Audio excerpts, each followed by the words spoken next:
Why Shakespeare? Well, Shakespeare has always been a big influence in my life. From the first time I saw a couple of actors from Ashland, Oregon come to our high school and perform a scene from Rosencrantz and Guildenstern Are Dead by Tom Stoppard, I was hooked. And I went, after seeing Rosencrantz and Guildenstern Are Dead, I went and picked up Hamlet. Of course, I was too young, honestly, a junior in high school. You can't really get what's going on in Hamlet as a junior. But then when I went to Berkeley, I got cast in a production of Tom Stoppard's 15-minute Hamlet as Hamlet. So I got to see the melancholy Dane from the inside. First thing you realize is just how deep his characters are. It was tempting to play Hamlet as, you know, Laurence Olivier played him as the indecisive guy who couldn't make up his mind to kill his father. But then you immediately run into these questions of, well, he's pretending to be mad. He says he's pretending to be mad, but is he really mad? Is it possible to be both mad and pretending to be mad at the same time? And even those sort of things, even in a silly send-up comedy farce, are things that you have to wrestle with, and you sort of get a very quick idea of Shakespeare's genius once you are forced to try to play one of his roles. So you've spent a lot of time with Shakespeare, reading his works and performing his characters. What is your favorite? My favorite, well, again, it has to go back to Hamlet, just because he's been a part of my life for a good long time.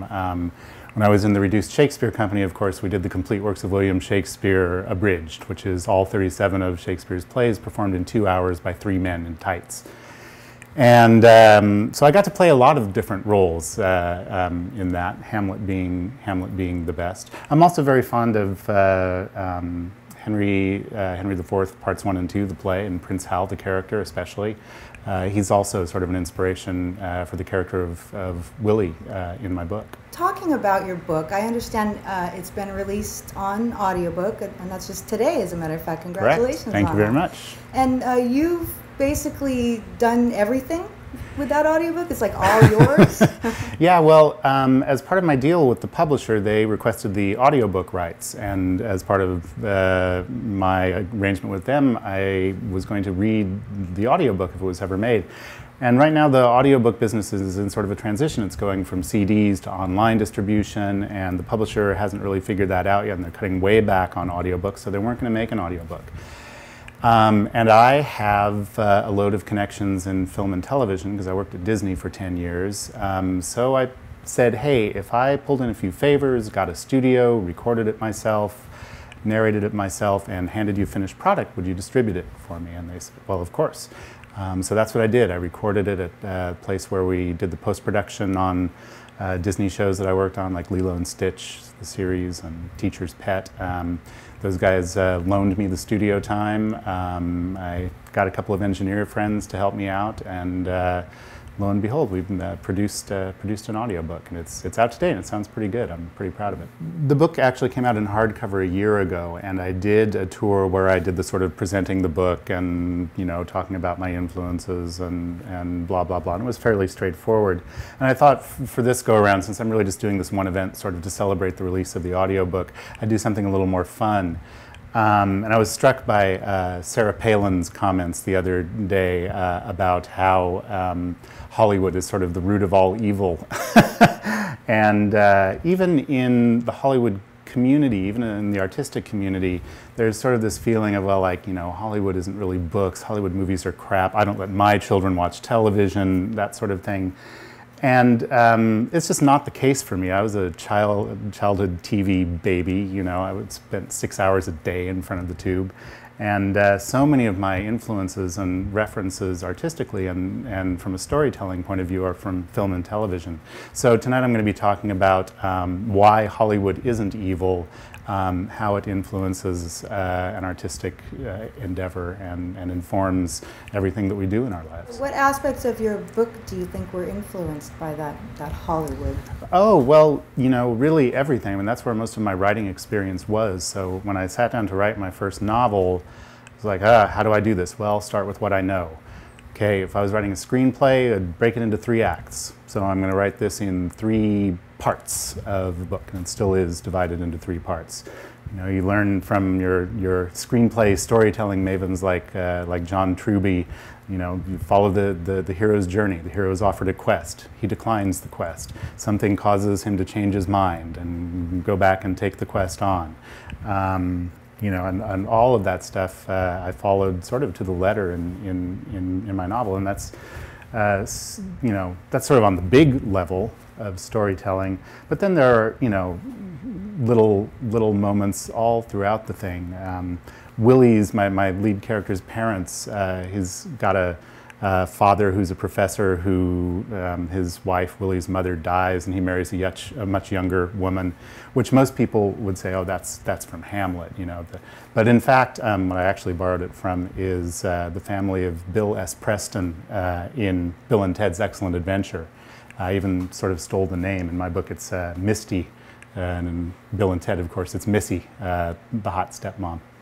I'd always been fascinated about this year 1582 in William Shakespeare's life, when he's 18 years old, still as far as we know in Stratford-on-Avon, and he knocks up local farmer's daughter, Anne Hathaway, who's 8 years his senior, gets dragged into what seems to have been a shotgun wedding. And how does that change your life? How did he get from tied down to the apron strings in Stratford to 10 years later being in London and making his name as a playwright? And that was something I always wanted to explore, and I was watching cult classic Donnie Darko one night, and it has the dual timeline story, and I thought, oh, that would be so cool if I could, because I was worried about making Shakespeare accessible, you know, to a modern audience. And I thought, well, what if I had an entree to William Shakespeare, a parallel universe, almost, a guy who has many of the attributes of William Shakespeare, and whose story parallels his. So, you know, Donnie Darko is where that came from. And then once I had the idea to do that, I actually went back to another one of my favorite movies, also a great novel, which is The French Lieutenant's Woman. Which in the film adaptation by Harold Pinter does this terrific interweaving of the two timeline stories, and they bounce off of each other and influence each other. So, you know, again, my two main models for that were both movies. What do you think about a movie for this story, and my name as well? I think it would be difficult, but in fact, someone has optioned it, a production company named Das Films. Producer Richard Saperstein, who did Seven and Hancock and a few other pretty smart but big movies like that. What else are you working on? What's next? Anything you can talk about? Well, I've been working for the past year or so on my second novel, which is follows the story of a 50-something food blogger who is goes a little bit crazy and decides to try to walk from Los Angeles to San Francisco in a quixotic quest to find the perfect burrito, which is the title of the novel. So it's another one of my patented, you know, modern-day story bouncing off of literary classic, in this case, Don Quixote story. And the food blog has a familiar ring to it. Are you writing about something you know again?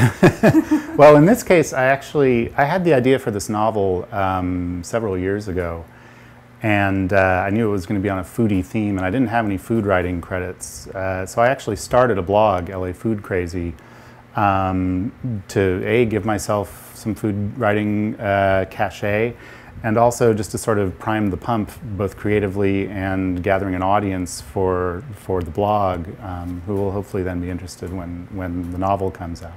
And when will that be, do you think? Soon, I hope. Sooner rather than later, I hope. Great. Terrific. Thank you so much. Thank you.